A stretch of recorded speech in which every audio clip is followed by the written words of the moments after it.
What's up, guys? So today we're looking at a knife from Italy, from Viper Knives. It's actually a very nice, high-quality knife, but I do have two issues with it. One is the lockup. All right, actually, first let's look at the box, in case you're not familiar with the knife. You see Viper Knives. This is the Lille or Lille, L-I-L-L-E, I believe is the model. Actually, there's maybe a model number for Viper. But anyway, I got this knife probably, it's been a while, maybe 3 or 4 months ago, maybe even longer. And I thought it was really interesting because of how much belly this knife has. It's almost like a folding ulu. I mean, it's ridiculous. That is a lot of belly. M390 blade. It's, overall, I thought it was really cool until I opened it and started using it. The first thing I noticed, again, with the lockup, let me zoom in here. You can see it's a frame lock, right? Titanium frame lock. So here's the lockup. Okay. Now, as I push on this bar, and I found this out, just by using a knife, just gripping it. Once I was cutting something, I gripped it and I felt the lock bar move over, and tighten. So you can actually push this all the way over.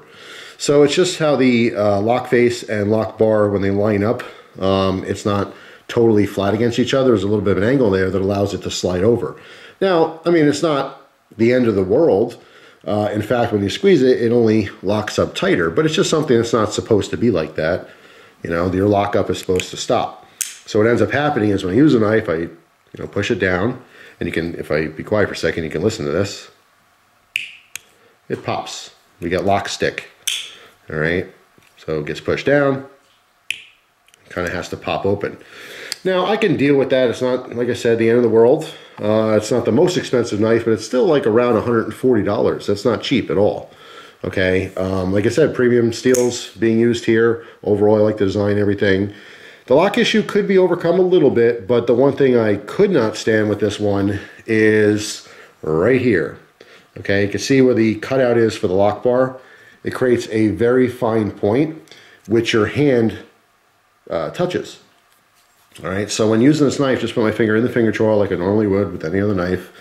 When I actually put pressure, now if I hold it like this, it makes some quick cuts or something. Obviously I don't feel it, but I'm holding the knife how it's supposed to be held, and I actually grip down, that corner pushes right into my pointer finger. Okay, so here's my natural grip. You can see where that lands right there, all right, and it's just being pushed down, so it ends up being very uncomfortable. So, I mean, it's unfortunate. Like I said, I've had this knife for a while now, and I just don't find myself using it, even though it's super cool. But it's for that reason, it's uncomfortable. So my question to you in today's video is, do you have an expensive knife? And I would consider any knife over $100 to be expensive. Some people aren't going to think that's that expensive. Some people are going to think that's very expensive. Just depends on who you're talking to. If you're talking to a guy who spends $50,000 a year on knives, $100 is nothing. But if you're talking to someone who buys a $70 knife once every 5 years, yeah, $100 is not a drop in the bucket. So that's what I consider expensive. Once you hit those 3 digits and on, that's an expensive knife in my opinion. So anyway, unfortunately, I can't do a review on this particular knife because I found it to be too uncomfortable to continue to use. So the point of the video is not so much on this specific knife as much as it is on the subject of expensive, I use air quotes there, expensive knives that you find to be uncomfortable and you end up not using them very much, if at all. Sometimes people get a knife, pay a lot of money for it. They go, this one's definitely not for me. It's not comfortable. And they'll sell it or trade it or whatever they do. Maybe it just sits in a drawer. Now, before I go, there is a very important point I'd like to make. When you're talking about ergonomics and comfort, specifically on a knife, something that people use their hands to hold, if you have a different size hand, if you have smaller, skinnier fingers, this might not be an issue at all. If you have really big hands, bigger than mine, with even fatter fingers, this might or might not be an issue at all.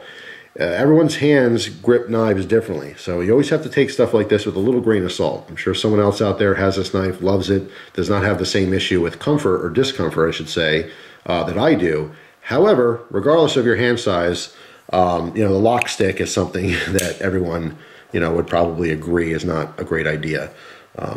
Just something you don't want to have to deal with is a lock that's popping on a more expensive knife. Other than that, like I said, huge shame because it's such a cool knife. Maybe someone else in the future will be able to enjoy this. This will probably eventually be up for trade once I'm doing trading again. You know, it's just not for me. It's just one of those things. Every now and again, you get a very expensive knife that you think is going to be awesome, and it turns out there's something you don't like about it. Such is life. Hopefully you guys have a wonderful day. Thank you very much for watching. And again, please comment down below $100 plus knives that you think are uncomfortable. I'd love to see the list. So take it easy, guys. I'll see you tomorrow.